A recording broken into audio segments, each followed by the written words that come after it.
ಇನ್ನೇನು ಸ್ವಲ್ಪ ಸಮಯದಲ್ಲೇ ಕರಗ ಉತ್ಸವ ಆರಂಭ ಆಗುವುದಕ್ಕಿದೆ. ಈ ಕರಗಕ್ಕೆ ಶತಮಾನಗಳ ಇತಿಹಾಸ ಇದೆ.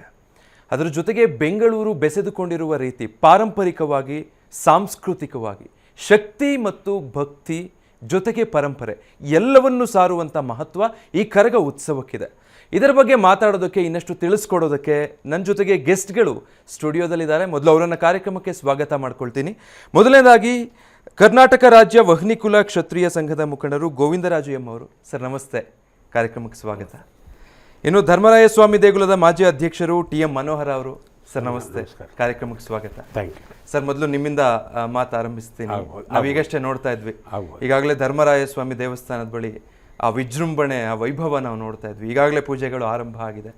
ನೀವು ಬಹಳಷ್ಟು ವರ್ಷಗಳ ಕಾಲ ಅಲ್ಲಿ ಅಧ್ಯಕ್ಷರಾಗಿದ್ದಂಥವ್ರು, ಅಲ್ಲಿ ನಡೆಯೋ ಪ್ರತಿಯೊಂದು ಪೂಜೆ, ಅದರ ಹಿನ್ನೆಲೆ ಮಹತ್ವ ತಿಳಿದಂಥವ್ರು. ಹೌದು. ಮೊದಲಿಗೆ ಕರಗದ ಬಗ್ಗೆ ನಿಮ್ಮ ಮಾತುಗಳು. ಯಾಕೆ ಯಾವ ವಿಚಾರವಾಗಿ ಮಾತಾಡೋದು ಅಂದರೆ, ಈಗ ಅಲ್ಲಿ ಆರಂಭ ಆಗೋದಕ್ಕೆ ಮುಂಚೆ ಈಗ ನಡೆಯುವಂಥ ಪೂಜೆ ಪುನಸ್ಕಾರಗಳೇನಿರುತ್ತೆ ದೇವಾಲಯದಲ್ಲಿ? ಈ ದಿವಸ ಕರಗ ಶಕ್ತ್ಯೋತ್ಸವದ ಆರಂಭದ ದಿವಸ. ಈಗಾಗಲೇ 10 ದಿವಸ ಸ್ಥಾನಘಟ್ಟಗಳಿಗೆ ಹೋಗಿ ಪೂಜೆ ಪ್ರಾರಂಭ ಆಗಿ ಮುಕ್ತಾಯ ಆಗಿದೆ. ಇವತ್ತು 9ನೇ ದಿವಸ ಆಗಿರೋದ್ರಿಂದ ಕರಗ ಶಕ್ತ್ಯೋತ್ಸವಕ್ಕೆ ಚಾಲನೆ ಕೊಟ್ಟಿದೆ. ಇದರಲ್ಲಿ ಸ್ಥಾನಘಟ್ಟಗಳಿಗೆಲ್ಲ ಹೋಗಿ ಕಾರ್ಯಕ್ರಮ ಬೆಳಗ್ಗೆಯಿಂದ ಆಗಿದೆ. ಆಮೇಲೆ ಸಂಜೆ ಮೇಲೆ ಕೊಟ್ಟು ದೇವಿಗೆ ಶಾಸ್ತ್ರೋತ್ತರವಾಗಿ ಉತ್ಸವ ಮೂರ್ತಿ ಆಗೋದಕ್ಕೂ ಕರಗ ಶಕ್ತ್ಯೋತ್ಸವ ನಡೆಯೋದಕ್ಕೂ ಆ ಶಾಸ್ತ್ರಕ್ಕೆ ಸಂಬಂಧಪಟ್ಟಂತೆ ದೇವಸ್ಥಾನದಲ್ಲಿ ಕಾರ್ಯರೂಪಗಳು ಕೆಲಸಗಳು ನಡೆದಿದೆ. ಈ ಕೆಲಸಗಳು ಏನೇನು ನಡೆದಿದೆ ಅಂತಂದರೆ, ಮುಖ್ಯವಾಗಿ ಹೇಳ್ಬೇಕಾದ್ರೆ ಈ ಶಕ್ತಿ ದೇವತೆನ ಆರಾಧ್ಯ ದೇವತೆಯಾಗಿ ಕಾಪಾಡಿಕೊಂಡು ಬಂದಿರೋದಕ್ಕೆ ಈ ಒಂದು ಶಾಸ್ತ್ರ ಸಂಪ್ರದಾಯಗಳೇ ಕಾರಣ. ಸ್ಥಾನಘಟ್ಟಕ್ಕೆ ಹೋಗಿ ಬಂದಾದ ನಂತರ ಸಂಜೆ 4 ಗಂಟೆಗೆ ಸರಿಯಾಗಿ ಅರ್ಚಕರಿಗೆ ಮೊದಲನೇದಾಗಿ ಬಳೆಯನ್ನು ತೊಡಿಸುವ ಕಾರ್ಯಕ್ರಮ ಇರ್ತದೆ. ಆ ಬಳೆ ಏನಕ್ಕೆ ತೊಡಿಸ್ತಾರೆ ಅನ್ನೋದು ಮುಖ್ಯ. ಅದು ಮುಖ್ಯ ಏನಂದರೆ, ಒಂದು ಹೆಣ್ಣಿನ ರೂಪದಲ್ಲಿ ದ್ರೌಪದಿ ಇರೋದ್ರಿಂದ ಅದಕ್ಕೆ ಆ ಹೆಣ್ಣಿನ ರೂಪ ತರಲು ಬಳೆಯನ್ನು ತೊಡಿಸ್ತಾರೆ. ಎರಡನೇದಾಗಿ ಬಳೆ ತೊಡಿಸಿದ ಆದಮೇಲೆ ಬೇರೆ ಕೆಲಸ ಕಾರ್ಯಗಳಿಗೆ ಹೋಮ ಆವಾಜ್ ಮಾಡ್ತಾರೆ. ಹೋಮ ಏನಕ್ಕೆ ಮಾಡ್ತಾರೆ ಅಂತಂದರೆ, ದೇವಸ್ಥಾನದ ಶಾಸ್ತ್ರ ಸಂಪ್ರದಾಯಗಳನ್ನು ಇತಿಹಾಸದಲ್ಲಿ ಧಾರ್ಮಿಕ ಸಂಸ್ಥೆಯಲ್ಲಿ ಏನೇನು ಶಾಸ್ತ್ರ ಇದೆಯೋ ಅದನ್ನು ಕುಲಪುರೋಹಿತರು ಸೇರಿ ಇದನ್ನು ವಿಜೃಂಭಣೆಯಿಂದ ಶಾಸ್ತ್ರ ಸಂಪ್ರದಾಯನ ಮುಗಿಸ್ಕೊಡ್ತಾರೆ. ಅಲ್ಲಿಗೇನಾಯಿತು, ಶಾಸ್ತ್ರ ಪ್ರಾರಂಭ ಆಗೋದಕ್ಕೆ ಏನಾದ್ರು ಅಡೆತಡೆಗಳಿದ್ರೆ ಆ ಶಾಸ್ತ್ರ ಹೋಮದಲ್ಲಿ ಮುಕ್ತಾಯ ಆಗುತ್ತೆ. ಅದರಿಂದ ನಮಗೆ ದೇವರ ಶಕ್ತಿಗೆ ಒಂದು ಬಲ ಕೊಟ್ಟಂಗಾಗುತ್ತೆ. ತದನಂತರ ಅರ್ಚಕರಿಗೆ ದೇವಸ್ಥಾನದಲ್ಲಿ ಏನು ಹೋಮ ಅವನ ಆಗಿದೆಯೋ ಆ ಭಂಡಾರನ ಎತ್ಕೊಂಡು ಶುದ್ಧೀಕರಣ ಮಾಡಿ ಆ ಭಂಡಾರನ ಇಕ್ಕಿ ದೇವರುಗಳಿಗೆ ಬಲ ಬರೋ ಥರದಲ್ಲಿ ಆ ಭಂಡಾರನ ಹಾಕ್ತಾರೆ. ಅದಾದ ಮೇಲೆ ಪೂಜಾರಿಗೆ ಮದುವೆ ಕಾರ್ಯಕ್ರಮ ಮಾಡೋ ಅಂತ ಇರ್ತದೆ ಪದ್ಧತಿ. ಆ ಪದ್ಧತಿನಲ್ಲಿ 11 ಥರದಲ್ಲಿ ಹಣ್ಣು ಹಂಪಲು, ಎಲ್ಲ ಥರದಲ್ಲಿ ಹೂವು ಹಂಪಲು ಸೀರೆ ಇದೆಲ್ಲ ತೊಗೊಂಡು ಪೂಜಾರಿನ ಅವ್ರ ಮನೆಗೆ ಕರ್ಕೊಂಡು ಹೋಗ್ತಾರೆ. ಅವ್ರ ಮನೆಗೆ ಕರ್ಕೊಂಡು ಹೋದ್ಮೇಲೆ ಅಲ್ಲಿಂದ ಅವ್ರ ಮನೆಯಲ್ಲಿ ಮಡಿ ತುಂಬಿ, ಅವ್ರ ಮನೆಯಲ್ಲಿರೋರು ಸಾಂಪ್ರದಾಯಿಕವಾಗಿ ಮಡಿ ತುಂಬ್ತಾರೆ. ಮಡಿ ತುಂಬಿದಾದ್ಮೇಲೆ ಅವರು ಅಲ್ಲಿಂದ ಅವ್ರನ್ನ ವಾದ್ಯಗಳಿಂದ ದೇವಸ್ಥಾನಕ್ಕೆ ಕರ್ತರಲಾಗುತ್ತೆ. ಕರ್ತರಲಾದ್ಮೇಲೆ ಆ ಸಂದರ್ಭದಿಂದ ಅವರು ಶ್ರೀಮತಿಯವರು ಅವ್ರ ಮಕನ ನೋಡೋಂಗಿಲ್ಲ, ದೇವಸ್ಥಾನಕ್ಕೆ ಬರೋಂಗಿಲ್ಲ. ಆ ಪದ್ಧತಿ ಯಾಕಂದರೆ ದೇವತಾ ಕಾರ್ಯ ಆಗಿರೋದ್ರಿಂದ ಹೆಣ್ಣಿನ ರೂಪ ಕೊಟ್ಬಿಟ್ಟಿರೋದ್ರಿಂದ ಅದು ಬರೋಲ್ಲ ಅಂತ ಆ ಸಂಪ್ರದಾಯ ನಡ್ಕೊಂಡು ಬಂದಿದೆ. ಅದಾದಮೇಲೆ ದೇವಸ್ಥಾನದಲ್ಲಿ ಅವ್ರಿಗೆ ಅರ್ಚಕರನ್ನ ಕೊಂಡಿಸ್ಕೊಂಡು ಕುಲಪುರೋಹಿತರಿಂದ ಅಲ್ಲಿ ಅವರು ಮದುವೆ ಮಾಡೋವಂಥ ಕಾರ್ಯಕ್ರಮ ಮಾಡ್ತಾರೆ. ಆ ಮದುವೆ ಮಾಡೋವಂಥ ಕಾರ್ಯಕ್ರಮದ ಇತಿಹಾಸ ಯಾರಿಗೂ ತೋರಿಸೋದಿಲ್ಲ. ಈಗ ಅದು ಗೋಪ್ಯವಾಗಿ ಇರ್ತದೆ. ಆ ಗೋಪ್ಯತೆ ಕೆಲಸ ಅಲ್ಲಿ ದೇವಸ್ಥಾನದಲ್ಲಿ ನಡೀತದೆ. ಅವಾಗ ಹೇಳೋಗೂ ಇಲ್ಲ. ಮದುವೆ ಅನ್ನೋದು ಈ ಶಾಸ್ತ್ರ ಸಂಪ್ರದಾಯ ಇರ್ತದೆ. ಅದಕ್ಕೆ ಯಾವ ರೀತಿ ಹೇಳ್ಬೋದು ಅಂತಂದರೆ, ಮದುವೆ ಆಗುತ್ತೆ ಅನ್ನೋದಕ್ಕೆ ಜನಗಳಿಗೆ ಏನು ಮಾಡ್ತಾರೆ ಅನ್ನೋದಕ್ಕೆ ಬೇಕಾಗಿರೋದ್ರಿಂದ ಆ ವಿಚಾರ ಮಾತ್ರ ಹೇಳ್ಬೋದು. ಅದು ಯಾವುದಪ್ಪ ಅಂತಂದರೆ, ಸಾಧಾರಣವಾಗಿ ಸಮಾಜದಲ್ಲಿ ಎಲ್ಲ ಸಮುದಾಯದವರು ಮದುವೆಗಳು ಮಾಡ್ಕೊಳ್ಳೋಂಥ ಸಂದರ್ಭದಲ್ಲಿ ಮದುವೆ ದಿವಸದ ಹಿಂದಿನ ದಿವಸ ಕರಗ ಪೂಜೆ ಅಂತ ಮಾಡ್ತಾರೆ. ಆ ಕರ್ಗಕ್ಕೆ ಹೆಂಗೆ ಮಾಡ್ತಾರೋ ಹಂಗೆ ಕರ್ಗದ ಪೂಜಾರಿ ಅಂತ ಒಂದು ಶಾಸ್ತ್ರ ಆಯ್ತದೆ. ಆ ಶಾಸ್ತ್ರನೇ ಮಹಾಭಾರತದಲ್ಲಿ ಹುಟ್ಟಿರೋದು. ಓಕೆ, ಇದು ಮಹಾಭಾರತದಲ್ಲಿ ಹುಟ್ಟಿರೋ ಶಾಸ್ತ್ರನೇ ಹೊರತು ಉತ್ಪತ್ತಿ ಆಗಿರೋಂಥ ವಿಚಾರ ಅಲ್ಲ.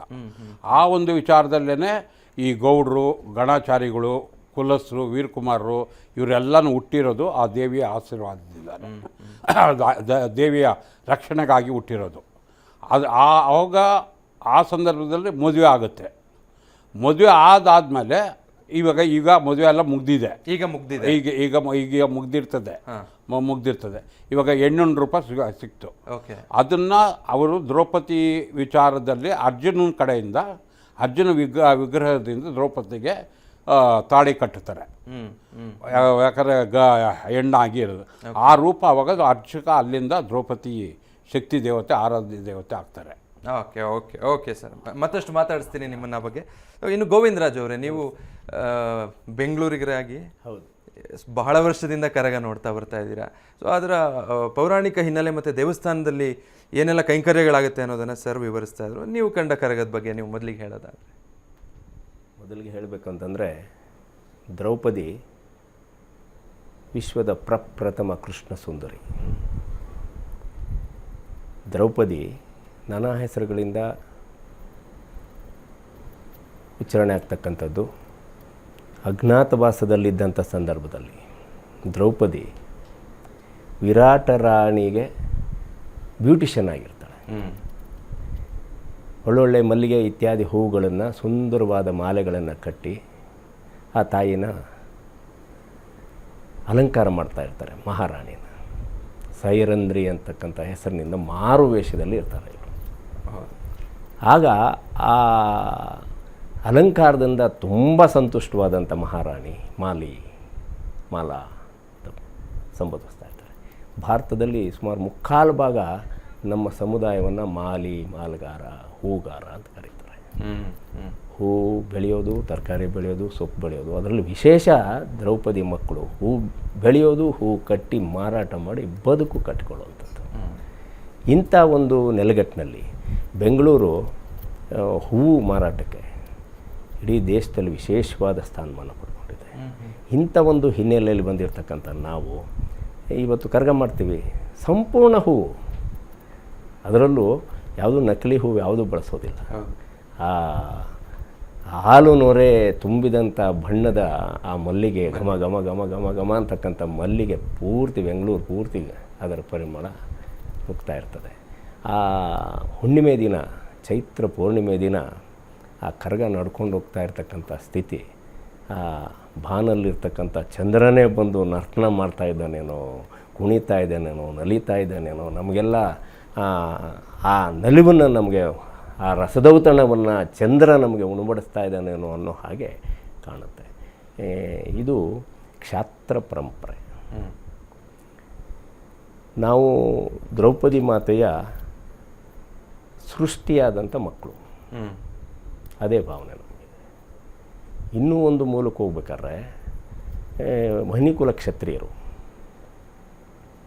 ಮೌಂಟ್ ಅಬು ಪರ್ವತದ ಅರ್ಬುದಾಚಲ ಬೆಟ್ಟದಲ್ಲಿ ನಡೆದಂಥ ಯಾಗಾಗ್ನಿ ಜ್ವಾಲೆಯಲ್ಲಿ ಹುಟ್ಟಿದಂಥವನು ವೀರ ವನ್ನಿರಾಯ.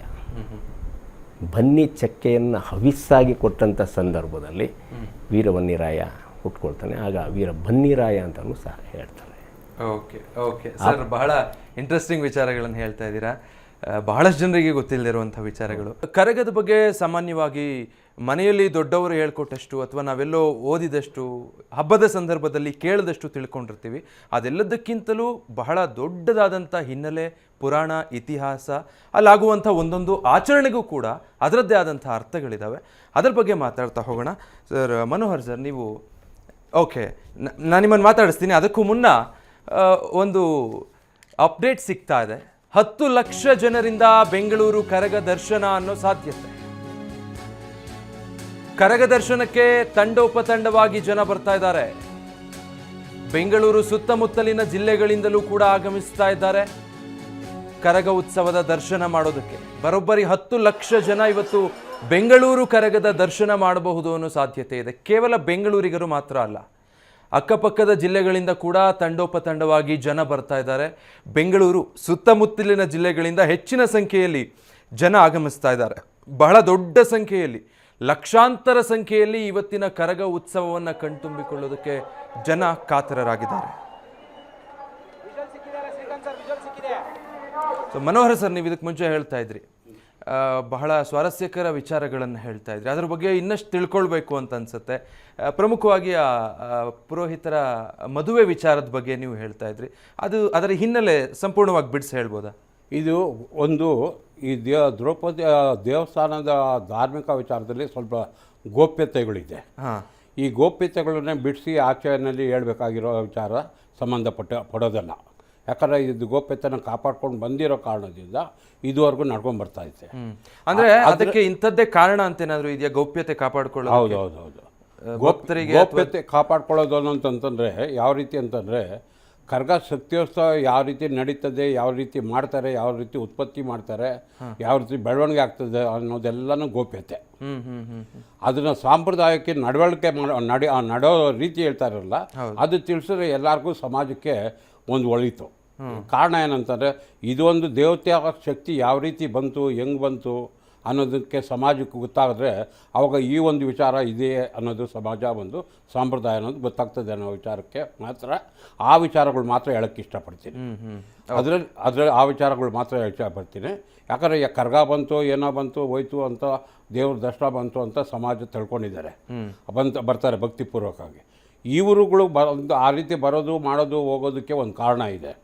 ಆ ಶಕ್ತಿ ದೇವತೆ, ಆರಾಧ್ಯ ದೇವತೆ ಚೈತ್ರ ಪೂರ್ಣಿಮೆಯಲ್ಲೇ ಮಾಡ್ತಾ ಇರೋ ಕಾರಣದಿಂದ ಸಮಾಜಕ್ಕೆ ಆ ದೇವಿಯ ಕರ್ಗ ಶಕ್ತಿಯೋತ್ಸವನ ನೋಡಿಬಿಟ್ರೆ ಸಾಕು, ಅವ್ರಿಗೆ ಸಮಾಧಾನವಾಗಿ ವರ್ಷ ಪೂರ್ತಿ ಇರ್ತಾರೆ. ಒಂದು ಕರ್ಗ ನೋಡದೇ ಇದ್ದಿದ್ರೆ ಕರ್ಗ ನೋಡಿಲ್ಲ ಅನ್ನೋದು ಒಂದು ಚಿಂತಕರ ಆಗ್ತಾರೆ. ಆಮೇಲೆ ಪೇಟೆಯಲ್ಲಿ ಹುಟ್ಟಂಥ ಜನ ಏನು ಮಾಡ್ತಾರೆ, ಬೇರೆ ಊರುಗಳು ಕೊಟ್ಟಿದ್ರು ಕೂಡ ಆ ಊರಿನವ್ರು ಕರ್ಗ ನೋಡೋದಕ್ಕೆ ಅಂತಲೇ ಆ ಕುಟುಂಬದವ್ರು ಬಂಧು ಬಳಗನ ಕರೆಸಿ, ಯಾವುದೇ ಸಮುದಾಯದವರೇ ಆಗಲಿ ಬಂಧು ಬಳಗನ ಕರೆಸಿ ಊಟ ಹಾಕಿ ಕರ್ಗನ ಶಕ್ತಿಯೋತ್ಸವ ನೋಡೋದಕ್ಕೆ ಬರ್ತಾರೆ. ಈ ಪದ್ಧತಿ ಏನಕ್ಕೆ ಅಂತಂದರೆ, ಆ ಶಕ್ತಿ ಆರಾಧನೆ ಇರೋದ್ರಿಂದ ಇದು ಎಲ್ಲ ಕಡೆಯೂ ಜನ ಬಂದು ತಂಡೋಪತಂಡವಾಗಿ ಬರ್ತಾರೆ ಅನ್ನೋದಕ್ಕೆ ಒಂದು ಸಾಕ್ಷಿ ಆಗಿರ್ತದೆ. ಈ ವಿಚಾರದಲ್ಲಿ, ಮದುವೆ ವಿಚಾರದಲ್ಲಿ ಏನಾಗಿತ್ತು ಅಂತಂದರೆ, ಅರ್ಜುನನಿಗೆ ದ್ರೌಪದಿಗೆ ಮದುವೆ ಆದಂಥ ಸಂದರ್ಭದಲ್ಲಿ ಅದೇ ಮೂಲತಃ ಆಗಿ ಆ ಶಕ್ತಿ ದೇವತೆಯಿಂದ ಕರ್ಗ ಶಕ್ತಿಯೋತ್ಸವ ಉದ್ಭವ ಆಗುತ್ತೆ. ಅಲ್ಲಿ ಶಕ್ತಿಪೀಠ ಇದೆ, ಆದಿಶಕ್ತಿದು ದ್ರೌಪದಿ ದೇವಿದು ಶಕ್ತಿಪೀಠ ಇದೆ. ಅಲ್ಲಿ ವಿಷ್ಣು ದೇವತಾ ಕಾರ್ಯಕ್ರಮಗಳು ಮಾತ್ರ ಇರೋದು. ಅರ್ಜುನ, ಧರ್ಮರಾಯ, ದ್ರೌಪದಿ ಇವರಿಬ್ಬರೇ ಶಕ್ತಿಪೀಠ. ಇನ್ನು ಮಿಗಿದವರು ಅರ್ಜುನ, ಭೀಮ, ನಕುಲ, ಸಹದೇವ, ಪೋತರಾಜ ಇವರೆಲ್ಲನೂ ಕೂಡ ಉತ್ಸವ ಮೂರ್ತಿಗಳು. ಆದ್ದರಿಂದ ಆ ಬೆಂಗಳೂರಿನಲ್ಲಿ ಪೂರ್ವದಲ್ಲಿ 800 ವರ್ಷ ಆಯಿತು ಕಟ್ಟಿ ಅಂತ ದೇವಸ್ಥಾನದ ಇತಿಹಾಸ ಇದೆ, ಅದಕ್ಕೆ ಮೊದಲಿಂದನೇ ಇದೆ ಅಂತ ಇತಿಹಾಸ ಇದೆ. ಅದ್ರ ಪ್ರಕಾರವಾಗಿ ಸ್ಥಾಪನೆಗೊಂಡಿರೋದು ಏನಪ್ಪ ಅಂತಂದರೆ, ಧರ್ಮರಾಜ ಮತ್ತು ಕೃಷ್ಣ ಪರಮಾತ್ಮ ಮಾವ ಬಾಮ ಇದ್ದರು. ವೈಷ್ಣವ ಸಂಪ್ರದಾಯಕ್ಕೆ ಸಂಬಂಧಪಟ್ಟವರು ಅದೆರಡೇ ಇರೋದು. ದ್ರೌಪದಿ ಪಾಂಚಾಲಿಗಳಿಗೆ ಸಂಬಂಧಪಟ್ಟಿರೋದ್ರಿಂದ ಅದು ಪಾಂಚಾಲಿ ಅನ್ನೋದ್ರಿಂದ ದ್ರೌಪದಿ ಅನ್ನೋ ಹೆಸರು ಅಲ್ಲಿ ಇದೆ. ಇವಾಗ ದ್ರೌಪದಿಗೆ ಮದುವೆ ಆಗೋದು ಯಾರಪ್ಪ ಅಂದರೆ ಸಾಧಾರಣವಾಗಿ ಅರ್ಜುನ. ಅರ್ಜುನನ ಕಡೆಯಿಂದ ಇದು ಎಲ್ಲರಿಗೂ ಸಮಾಜದಲ್ಲಿ ಗೊತ್ತಿರೋ ವಿಚಾರದಿಂದ ನಾನು ಹೇಳ್ತಾ ಇದ್ದೀನಿ. ಆ ಅರ್ಜುನ ತಾಳಿ ಕಟ್ಟೋ ಇದರಿಂದ ದ್ರೌಪದಿ ಥರದ ಅಲ್ಲಿ ತಾಳಿ ಕಟ್ತಾರೆ ದೇವಸ್ಥಾನದಲ್ಲಿ. ಆವಾಗ ಅವಾಗ ಒಂದು ಹೆಣ್ಣಾಗಿ ದ್ರೌಪದಿ ಆಗ್ತಾರೆ. ಅರ್ಚಕ ಯಾರೇ ಬಂದು ಅರ್ಚಕ ಅಂದರೆ ಅವಾಗ ದ್ರೌಪದಿ ಆಗುತ್ತೆ. ಆ ಶಕ್ತಿನ ಸ್ಥಾಪನೆ ಮಾಡೋದಕ್ಕೆ ಗಂಟೆ ಪೂಜಾರಿಗಳು ಅಂತ ಇರ್ತಾರೆ. ಗಂಟೆ ಪೂಜಾರಿಗಳು ಅಂತಂದರೆ ಆ ದೇವ್ರನ್ನ ಹೋಲಿಸ್ಕೊಂಡಿರೋರು. ಆ ದೇವ್ರನ್ನ ಏನು ಶಾಸ್ತ್ರ ಮಾಡಬೇಕು, ಏನು ಪೂಜೆ ಪುನಸ್ಕಾರ ಮಾಡಬೇಕು, ಏನು ಶಕ್ತಿಗೆ ಉತ್ಪತ್ತಿ ಆಗಬೇಕು, ಅಂದರೆ ಅದು ಆಹ್ವಾನ ಆಗಬೇಕು, ಆಹ್ವಾನ ಮಾಡೋದಕ್ಕೆ ಏನೇನು ಬೇಕು ಅಂತ ಗೊತ್ತಿರೋದು ಗಂಟೆ ಪೂಜಾರಿಗೆ ಮಾತ್ರ. ಈ ಗಂಟೆ ಪೂಜಾರಿ ಕುಟುಂಬ ಏನಿದೆಯೋ ಆ ಕುಟುಂಬದವರು ಆ ಶಕ್ತಿ ಆಹ್ವಾನನೇ ಮಾಡ್ತಾರೆ. ಇದು ತಾಳಿ ಕಟ್ಟಿದ ನಂತರ ಇದೆಲ್ಲ ಮಾಡ್ತಾರೆ. ಶಕ್ತಿನ ಆವಾಹನೆ ಮಾಡ್ಕೊಳ್ತಾರೆ. ಆ ಶಕ್ತಿಗೆ ಏನೇನು ಶಾಸ್ತ್ರ ಇದೆ, ಏನೇನು ಅಂತರ ಇದೆ, ಮಂತ್ರ ಇದೆ, ಶಾಂತಿ ಇದೆ, ಅದನ್ನೆಲ್ಲ ಗಂಟೆ ಪೂಜಾರಿ ವಂಶಕರು ಅದನ್ನು ಮಾಡ್ಕೊಂಡ್ಬರ್ತಾರೆ. ಅದು ಅವ್ರಿಗೆ ಮೇಲ್ವಿಚಾರಕರಾಗಿ ಗಣಾಚಾರ್ಯ ಅನ್ನೋದು ಇರ್ತಾರೆ.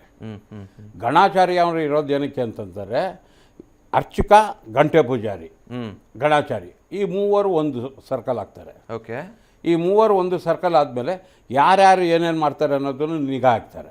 ಹಾಂ ಹಾಂ ಹಾಂ ಹಾಂ ನಿಗಾ ಹಾಕ್ತಾರೆ. ಅದರಲ್ಲಿ ಶಾಸ್ತ್ರ ಸಂಪ್ರದಾಯ ಬಗ್ಗೆ ಗಮನ ಹರಿಸ್ತಾರೆ. ಇವರು ಮೂವರು ಸೇರಿ ಯಾವುದೇ ವಿಚಾರದಲ್ಲಿ ಕೂಡ ಗೋಪ್ಯತೆನ ಹೊರಗಡೆ ಹೇಳಂಗಿಲ್ಲ, ಒಬ್ರಿಗೆ ತಿಳಿಸಂಗಿಲ್ಲ.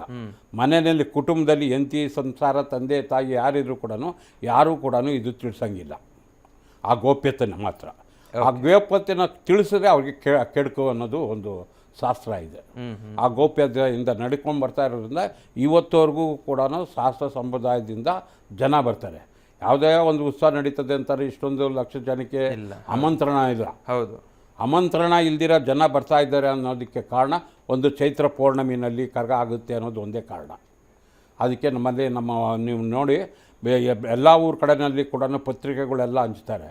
ಬೆಂಗಳೂರು ಧರ್ಮರಾಯ ಸ್ವಾಮಿ ದೇವಸ್ಥಾನದ ಪತ್ರಿಕೆ ಹಂಚಲ್ಲ, ಬರೀ ಚೀಫ್ ಗೆಸ್ಟ್ಗಳಿಗೆ ಪಾಸ್ ಮಾತ್ರ ಕೊಡ್ತಾರೆ. ಸ್ವಯಂ ಜನ ಬರ್ತಾರೆ. ಸ್ವಯಂ ಜನ ನಾವು ನೋಡ್ತಾ ಇದ್ವಿ ಈ ಸಲ 10 ಲಕ್ಷ ಜನ ಬರ್ತಾರೆ ಅಂತ ಹೇಳಲಾಗ್ತಾ ಇತ್ತು.